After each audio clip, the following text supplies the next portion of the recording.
Miks sa valisid kohtunikuameti? Mina valisin kohtunikuameti, sest otsisin erialast väljakutset. Mis on olnud töös kõige raskem? Kõige raskem on töös olnud leida tasakaal kiiruse ja kvaliteedi vahel. Mis sind tööd alustades kõige rohkem üllatas? Tööd alustades üllatas mind kõige rohkem koolituste hulk ja kvaliteet. Väljaõppe, mida kohtusüsteem pakub alustavale kohtunikule, on kõrgel tasemel. Kui sa võrdled kohtunikutööd advokaaditööga, siis mis on kohtunikutöö eelis?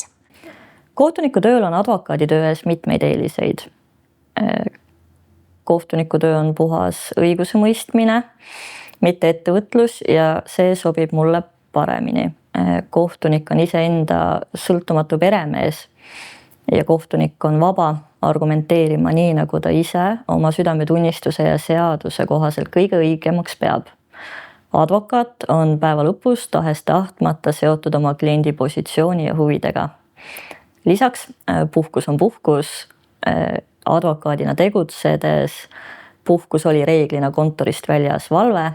See tähendab, et tööd tuli teha ebastandardsel ajal ja ebastandardsetes kohtades. Kui sa võrdled kohtunikutööd spordialaga, siis mis see oleks? Kui kohtunikutöö oleks spordiala, siis ta oleks maraton. Väga lihtne on ennast sprintides hingetuks joosta, aga siin tuleb igapäevaselt jälgida suurt pilti. See töö ei saa mitte kunagi otsa. Kas sa soovitaksid seda tööd oma sõpradele või vaenlastele? Soovitan seda tööd nii oma sõpradele kui vaenlastele. Tulge proovige omal nahal järgi. Ja kui sa peaksid välja tooma ühe põhjuse, miks tulla kohtunikuks, siis mis see oleks? Kohtunikutöö on üks õigusriigi alustalasid. Ilma sõltumatu, õiglase ja erapooletu kohtumõistmiseta ei ole ka õigusriiki. Nii et kui soovid end proovile panna ja panustada õigusriigi toimimisse, siis tule kohtunikuks. Keidi, miks sa valisid kohtunikuameti? Mina valisin kohtunikuameti, sest otsisin erialast väljakutset. Mis oli tööd alustades sinu jaoks kõige keerulisem? Kõige keerulisem oli tööd alustades leida tasakaal kiiruse ja kvaliteedi vahel. Aga mis sind kõige rohkem üllatas? Kõige rohkem üllatas mind tööd alustades koolituste hulk ja kvaliteet. Väljaõppe, mida kohtusüsteem pakub alustavale kohtunikule, on kõrgel tasemel.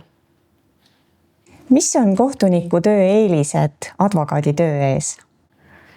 Kohtunikutööl on advokaaditöö ees mitmeid eeliseid. Kohtunikutöö on puhas õigusemõistmine, mitte ettevõtlus ja see sobib mulle paremini.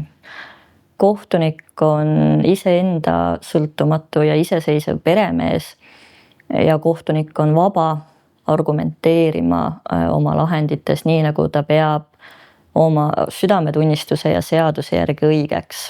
Advokaat on päeva lõpus ikkagi kliendi positsiooni ja huvidega seotud. Lisaks puhkus on puhkus. Advokaadina tegutsedes puhkus oli kontorist väljas valve ehk tööd tuli teha ka ebastandardsel ajal ja ebastandardsetes kohtades. Kui kohtunikutöö oleks sinu jaoks film, spordiala või raamat, siis milline ta oleks? Kui kohtunikutöö oleks spordiala, siis ta oleks maraton.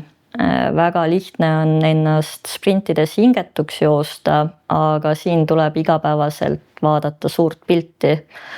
See töö ei lõpe mitte kunagi otsa. Kas sa soovitaksid ametit ka oma sõbrale või vaenlasele? Soovitan seda ametit nii sõbrale kui vaenlasele. Tulge proovige omal nahal järgi. Ja ütle lõppu üks põhjus, miks tulla kohtunikuks? Kohtunikutöö on õigusriigi üks alustalasid. Ilma sõltumatu, erapooletu ja õiglase kohtumõistmiseta ei ole ka õigusriiki.